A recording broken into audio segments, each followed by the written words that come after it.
Okay, we're now about 20 minutes into the delivery. We're starting to see more women, more children.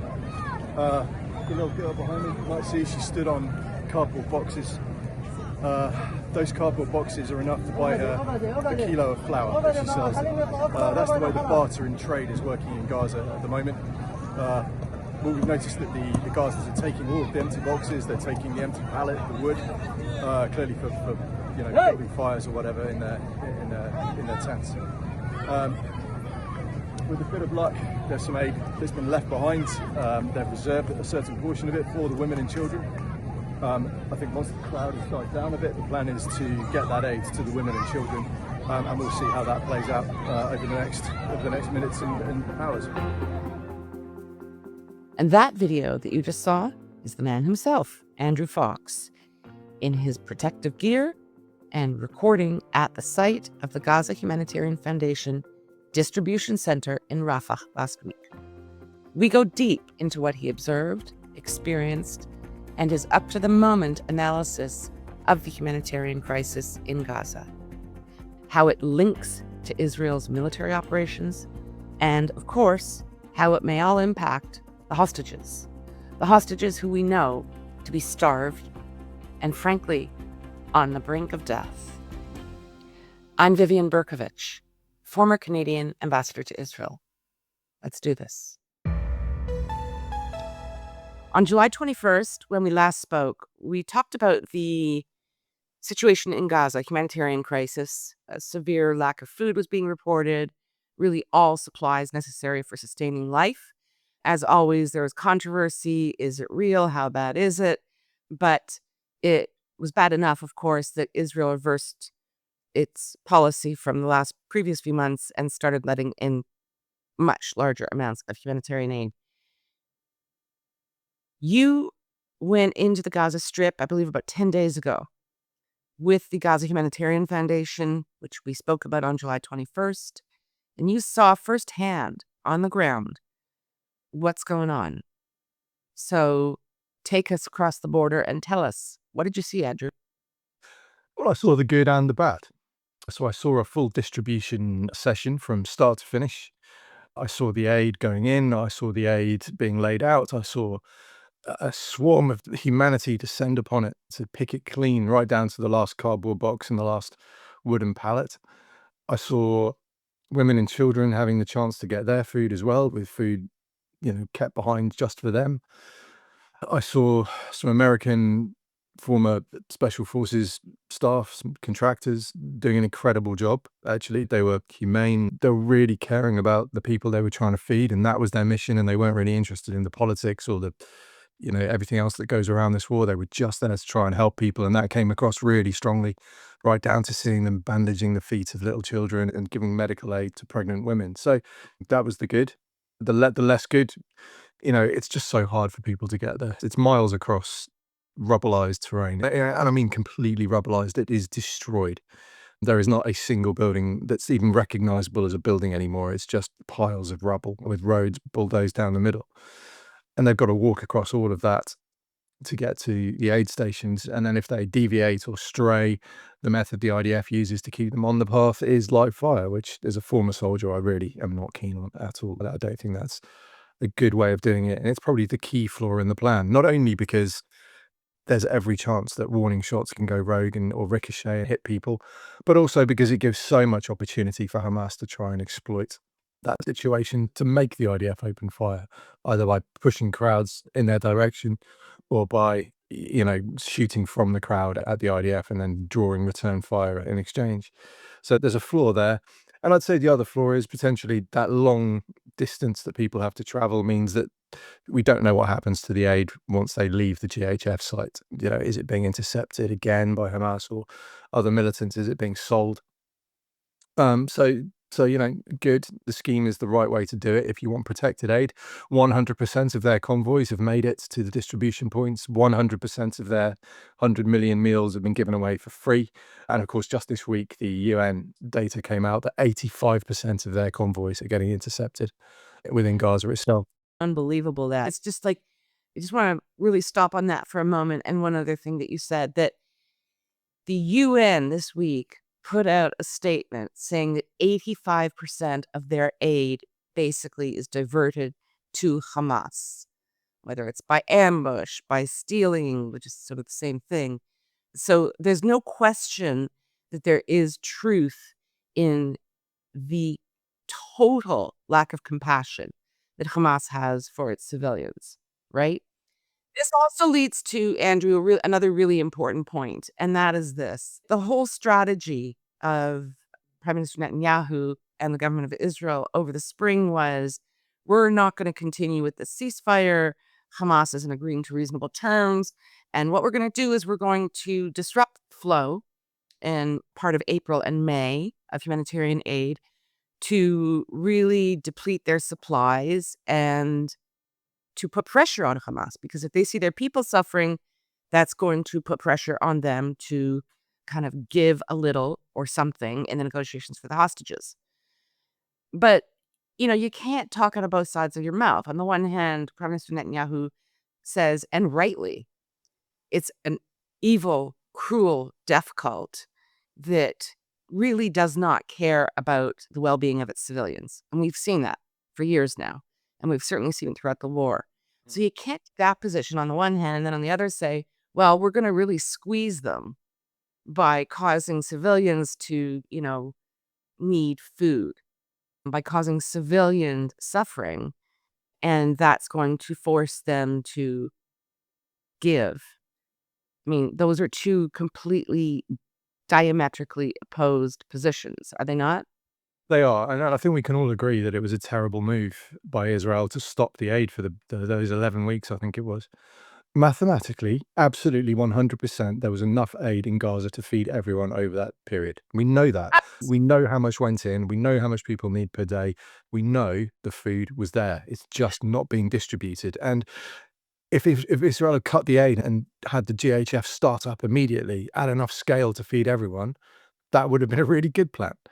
If they put in 8, 16 distribution points and then ceased all aid and said, right, it's just GHF now, brilliant. That would have worked so well.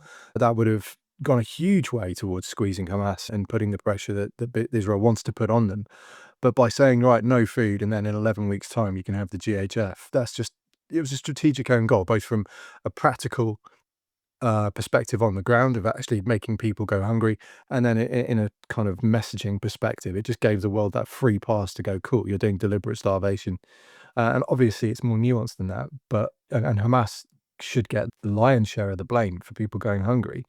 But we know how the world media is operating, and we know that how this was going to be spun, and it's had real-time strategic impact because the international pressure has made Israel change tactics, and that's an own goal right off the bat.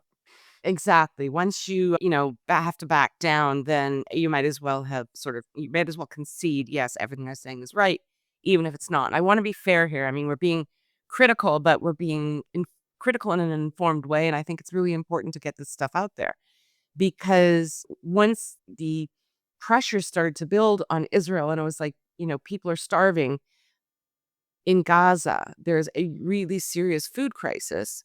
And the government was, well, there shouldn't be, as you said, we've let in plenty of food. That's not a response. And I'm sitting here in Israel, as are many Israelis, more than 80% feel the same way, according to polls, saying this is not who we are. If there are civilians, for whatever reason, whether it's because of Hamas, it doesn't matter. They should not be suffering in this way, and there should not be any conduct attributable to us that exacerbates their dreadful situation. And I know that's gotten lost in the noise, because the diplomatic pressure on Israel is huge. The media pressure, the popular pressure. But I want to get back again to these scenes that we're seeing of that you lived, you were there. People are walking long journeys, horrific journeys. They've been suffering for almost 2 years. The journey to get to the food distribution points is very treacherous, as you said. And then there's the issue of live fire, as you pointed out. You were there, and you're saying they were definitely using live fire to control crowds. Yeah, I heard machine guns and I heard snipers firing. You can tell the difference if you know what you're listening for. And you can tell it was the IDF as well, because they were professional sized bursts. Like a good machine gun will fire bursts of 3 to 5 rounds. And that's what they were doing. There was no long sort of Hollywood shot. So, it was pretty clearly the IDF, and also the caliber of sniper rifle. I'd be surprised if Hamas had that in the location that it was firing from, which was a building that overlooked the distribution site. So yeah, they were using live fire for crowd control. This is my bottom line. It doesn't matter how good your point of distribution is. It doesn't matter how good the hub is. If the spoke involves live rounds to control the crowds, then it's a really bad plan. And that's the bit we can't escape from. So you have to kind of disambiguate GHF themselves, who are a bunch of American contractors who are doing a very good job in very challenging circumstances. But the IDF plan that surrounds the GHF sites, I think, needs a bit of work, would be my understated feedback. So, and we appreciate your understated feedback always, Andrew Fox. So, you're a military man. You've been in these kinds of situations, which we discussed earlier in July. This evening, on Thursday evening, the Security Cabinet in Israel is meeting and expected to approve a plan to accelerate and intensify military operations in Gaza. The word occupation is being used. It has many meanings in Hebrew. There is so far no clarity with respect to what the government's intentions are. And I frankly am inclined to believe that's because they haven't clarified their intentions. So, the more vague you can leave things, kind of the more operational room you have, which is really classic Netanyahu. But let's assume that tonight they do approve this plan to go into the Gaza Strip, to occupy. They've made clear that they intend to militarily go into central areas of the Gaza Strip where it's believed the hostages are being held captive.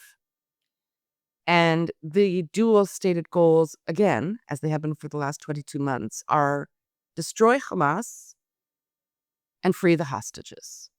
And one more thing before I hand it over to you, which is, of course, those horrific images that were released by Hamas and Pidge over the weekend, last weekend, showing human skeletons, probably without really aggressive medical intervention, hours or days to live. They may no longer be alive. We don't know, and we can only assume that all 20 hostages who are presumed to still be alive are in a similar condition. We know that the hostages are kept in tunnels that are booby-trapped, and we know that Hamas and Pidge will murder them because they've already done that when the IDF came too close. So again, we have these contradictory stated goals of the government that they will increase the military pressure, and that will, at the same time, destroy Hamas and help to release the hostages. Your thoughts? Well, this is just, here we go again. I mean, occupy, great. I mean, the IDF already occupies 75% to 80% of Gaza, so that's nothing new particularly. And again, this was what Gideon's Chariots was meant to do. So, going full throttle into Gaza without any of the Biden era restrictions that were placed upon Israel. Look, I'm skeptical at this point. I think there is so little of Hamas left to destroy that for quite minor tactical gains on the ground, Israel is going to be burning every shred of diplomatic goodwill that still remains. Not that there's a huge amount of it out there at this point, but if you look at America, it's 32% now are polling in support of Israel and this war, and that's really dangerous. It's just not thinking strategically long term. If a Democrat president gets in, that's not going to be a supportive presidency. And no matter what AIPAC does, it's, if the voter base are that strongly against Israel, the White House isn't going to be pro-Israel. And if you lose, that means Israel will have lost all 5 votes on the UN Security Council, which is a real problem. This just feels contradictory. As you say, I think it guarantees the deaths of the hostages. I think that's a given. Andrew, you're someone who has tremendous experience militarily, as I said earlier, in the field. You've also been very engaged in what's going on in Israel and the Gaza Strip. And you've made clear that you understand the really horrific dilemma in which Israel has found itself from any perspective. But again, when someone like me is sort of struggling with the situation as I am, and someone like you is struggling, it's not a good sign. And as you quite rightly point out, Israel could well lose all 5 votes on the Security Council at the UN. The support for Israel, even in the United States, which has been a bedrock of support, is diminishing at an alarming rate. And President Trump, too, could get to the point very soon where he's like, enough. I can't, Khalas, I can't take this. You're not behaving in a manner that I can get behind. And he and Steve Witkoff have said this war has to end. It just has to end. So it's really, none of us knows really what's going on behind the scenes. What we do know is I can look at Israel, and it's been reported that those supporting the hardest, most supportive government members of this accelerated action or intensified action are the Prime Minister himself, his right hand, Minister Ron Dermer, Bezalel Smotrich, Itamar Ben-Gvir. That's not a group I want to be in. And opposing it or voicing very serious concerns, of course, are the IDF Chief of Staff, the head of Mossad, the National Security Advisor. I mean, these are not lightweights. So whatever has happened in that cabinet room happens. But I want to end off, Andrew, with you bringing all of your experience and really one of the few people. I mean, I know Steve Witkoff went in and Ambassador Huckabee went into the GHF site, and you did. So you're one of a very small group of people, and you can actually sort of speak your mind in a way that they can't. They're more constrained, of course, because they're members of government. So what would your best advice be to the people of Israel, and separately, if I may, to the government of Israel? What should be done in this horrific situation? Yeah, look, I think we're in a place of strategic drift, and the advice to both groups stays the same. I think it's that this needs to come to a conclusion, and it doesn't need to be a complete conclusion. It could just be stop dropping bombs. If you go into Gaza City, you're going to have to move again like 500,000 people. Where are they going to go? How are you going to guarantee that you're not going to slaughter thousands and thousands of them because they refuse to evacuate? This is a really beyond tricky situation. It's the only war zone ever where the civilians have not been allowed to evacuate. And we need to have stern words with Egypt when this is all over, because they could have alleviated 100% of the civilian suffering in Gaza if they'd wanted to, but they didn't. And, the IDF has done its best operating around crowds of civilians, and that's really tricky. But why keep going here? The tactical gains are so small compared to the damage that's being done at the strategic level. It's just, the juice is just not worth the squeeze at this point. So you don't have to cease fire completely. You can just stop and hold what you've got and flood Gaza with aid and medical supplies, and that's fine. But not a drop of reconstruction goes in until the hostages come home. So Hamas can keep their rump. Israel can keep empowering rival clans, rival tribes to challenge Hamas, let them take the fight on, and they can govern over rubble until they release the hostages. That would be my preferable sort of option. Nobody dies from it. People might have a really rough time, but let's get the pressure on Hamas through diplomatic and economic means, because military means isn't working, and it guarantees the hostages' death if we go in and occupy 100% of the Gaza Strip. And I just want to add to that on the diplomatic pressure that Qatar, which somehow manages to come out without any criticism, it's extraordinary. Qatar is the only country that has spoken out against demilitarizing the Gaza Strip, against taking all weapons from Hamas. That was the other day. I mean, that's just extraordinary, is it not? Yep. And it's very telling, and it's not a surprise to anyone who's closely followed this conflict. They provide the money, they provide political protection, and they provide the heart and soul of Hamas's media campaign. And yeah, obviously Qatar is neck deep in this. So, like President Trump, if you're listening, why don't you freeze all their assets? That's my recommendation. And to the Israeli cabinet, including Prime Minister Netanyahu, if you're listening, wise words from Andrew Fox. Andrew, thank you so much for your time. I know that you're off to Ukraine soon, and you're very much in demand for your firsthand knowledge and observations in the Gaza Strip. Really appreciate all the work you do. Thank you. Always a pleasure. Thank you, Viv. I'll speak to you soon. few things before we wrap. I am recording this on Thursday afternoon. In a few hours, the Security Cabinet of the Israeli government will begin deliberations on the proposed plan to expand the military assault in Gaza. This initiative has been the focus of intense debate in Israel since the idea was first floated on Monday, just days after the release of the hostage videos that were made by Hamas and Palestinian Islamic Jihad that shocked and horrified even Israel's harshest critics. The evidence of the indescribably cruel treatment of the hostages, the two shown, have been reduced to literal skin draped on bones.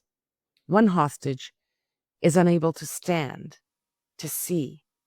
And all of this goes down while their captors sit in the tunnels nearby, in air-conditioned comfort, eating well, and torturing these poor men.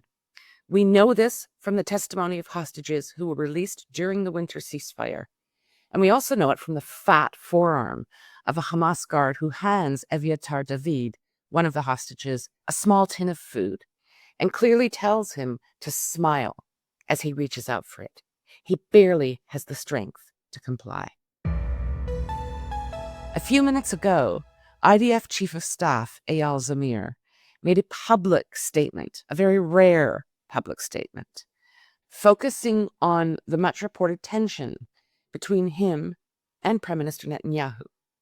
Israeli media is reporting now, as in at this moment, that earlier today, at a situational assessment at the IDF headquarters in Tel Aviv, and it's no secret that the IDF Chief of Staff and the Prime Minister disagree quite strongly with respect to how to move forward in Gaza.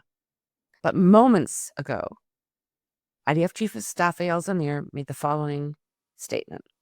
And he said this: "The culture of debate is an inseparable part of the history of the Jewish people. It is a vital component of the IDF's overall culture, both internally and externally. We will continue to express our position without fear in a professional, independent, and substantive manner." Zamir also makes a point of stating that everything the IDF does and decides and advises is in the interest of the security of Israelis and Israel, first and foremost. In recent days, Prime Minister Netanyahu, in a leaked recording of a Security Cabinet meeting, told Zamir to stop threatening to resign in the media, and that if he does not feel he can execute his duties, that he should resign. Keep in mind, Zamir was just appointed by Netanyahu a few months ago. In this leaked recording, Zamir challenged the Prime Minister on a number of issues, including the fact that Prime Minister Netanyahu's son, Yair, who has resided in Miami throughout the war, has openly criticized Eyal Zamir on social media. In response to Zamir's question, asking why he could not suggest that his son refrain from making such comments, Prime Minister Netanyahu responded, "My son is 33 years old. I cannot control him." Israelis are beyond shell-shocked by the prospect of renewed and intensified military action in the Gaza Strip. Tens of thousands of reservists, the backbone of the army, have served 500 days and more. These are grown men with families and lives. Most are being discharged in the coming weeks. And it is well known that the IDF is constrained by a severe shortage of soldiers. And also this morning, a leading rabbi representing the ultra-Orthodox community threatened the state of Israel with a global struggle like it's never seen before, should the IDF not back down on its insistence that ultra-Orthodox men in Israel serve in the army. He threatened the country. And those who do serve, the rest of us, we're asking, Prime Minister Netanyahu, you have promised the ultra-Orthodox that they will be exempted by law from IDF service, that you intend to enshrine that in law. That apparently was a promise and undertaking you made to those ultra-Orthodox political parties, as a condition for supporting your coalition government. Who exactly do you expect to do the fighting in Gaza? This country is beyond fatigued in every way after almost 2 years of war, and this plan that we think is coming will do nothing for the hostages, but doom them to certain death. Hopefully, we'll get an answer to that tonight from Prime Minister Netanyahu. I would like to thank all of our subscribers for your continued interest in our content. It really does mean the world. Please recommend State of Tel Aviv to those you think would be interested in what we produce and provide. Also, if you are not already a paying subscriber, I ask you to please consider taking out a paid subscription. Just go to our website, stateoftelaviv.com, and follow the prompts. It's really easy. Or you can make a one-time contribution at Buy Me a Cup of Coffee. The link is on the screen now and also on the homepage of our website. We at the State of Tel Aviv are independent, meaning that we rely totally on your support in order to do this work. It's intensive, intense, and time-consuming. If you appreciate our efforts and are able to support us financially, please consider doing so. Thanks, as always, for tuning in. We love hearing from you, so please comment on our website, stateoftelaviv.com, or send us a note to hello@stateoftelaviv.com.